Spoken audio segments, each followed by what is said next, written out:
আল্লাহ পাক চান যে আমরা যেন জান্নাতে যাই। যদি আমরা জান্নাতে যেতে না পারি পরকালে, একটা কারণে যেতে পারবো না, অনলি একটা কারণ, সেটা হলো আমাদের নিজের দোষে। একটা কারণ, যারা জাহান্নামে যাবে মানুষ এবং জিনদের মধ্যে, নিঃসন্দেহে মহাবিশ্বে তারা ছাড়া জাহান্নামে যাওয়ার উপযুক্ত কেউ ছিল না। ও জাহান্নামে যাওয়ার উপযুক্ত ছিল বলেই আল্লাহ পাক তাকে জাহান্নামে পাঠাবেন। আর যারাই জান্নাতে যাবে প্রত্যেকেই শুধু আমলের বদৌলতে যাবে না, বরং আল্লাহ পাকের রহমতেই যাবে। আল্লাহ পাকের রহমত যাদের উপরে বর্ষিত হবে তারাই জান্নাতে যাবে ইনশাআল্লাহ। কে আমল দিয়ে যেতে পারবে না। যত আমলই করি বলা যাবে না এই আমলের বদৌলতে জান্নাতে যেতে পারবো। আল্লাহ পাক দয়া না করলে হবে না। আল্লাহ পাক চান যে আদম সন্তান যেন জান্নাতেই যায়। এই কারণেই সৃষ্টি করা, এই কারণেই আপনার ওহীভিত্তিক গ্রন্থগুলো পাঠানো, এই কারণে নবী রাসূল পাঠানো, আলেম ওলামা সৃষ্টি করা, মানুষকে সতর্ক করা, হায়াত দেয়া, বারংবার জীবনে চলতে ফিরতে আপনাকে অ্যালার্ম করা হয় আল্লাহর পথে ফিরে আসেন, আল্লাহর পথে ফিরে আসেন। অ্যালার্ম করা হয় না? বিপদ দিয়ে আপনাকে অ্যালার্ম করা হয় আল্লাহর পক্ষ থেকে। আপনি চলতে পথে হোঁচট খান, আল্লাহ আপনাকে অ্যালার্ম দেন, ফিরে আসো।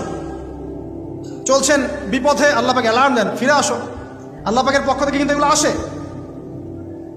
অদ্ভুত একটা হাদিস বললাম, অদ্ভুত বলতে বলছি অ্যামেজিং হাদিস, যে একজন সাহাবী বলছেন, সালমান রাদিয়াল্লাহু আনহু, তিনি বলছেন যে যখন মুমিনের উপর বিপদ আপদ বালা মুসিবত আসে, তখন মুমিনের এই বিপদ আপদ বালা মুসিবত রোগ শোকের বদৌলতে আল্লাহ পাক তার গুনাহগুলোকে মাফ করে দেন এবং তার মর্যাদাকে বাড়িয়ে দেন এবং সে আল্লাহর দিকে ফিরে আসার অনুশোচনা করার সুযোগ পায়। আর যখন কাফের মুশরিক বা ফাসিক মানুষকে এইসব রোগ ব্যাধি বিপদ আপদ বালা মুসিবত ঘিরে ধরে, তার দৃষ্টান্ত সেই উটের ন্যায় যে উটটাকে তার মালিক বেঁধে রেখেছে, এরপর ছেড়ে দিয়েছে।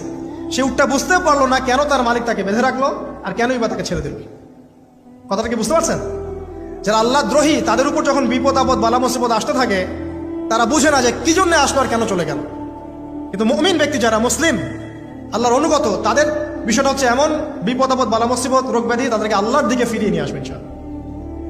দেখুন, এই যে পৃথিবীতে নামিয়ে দেয়া, এরপর আল্লাহর পক্ষ থেকে ঐশী গ্রন্থগুলো পাঠানো, নবী রাসূল পাঠানো, আলেম ওলামা পাঠানো, আপনাকে হায়াত দেয়া, আপনাকে রিজিক দেয়া, এই শ্বাস নেওয়ার ক্ষমতা দেয়া, আপনাকে জ্ঞান বুদ্ধি দেয়া, বিবেক দেয়া, যে আমি তার পাশে লাউ গাছ উৎপন্ন করলাম।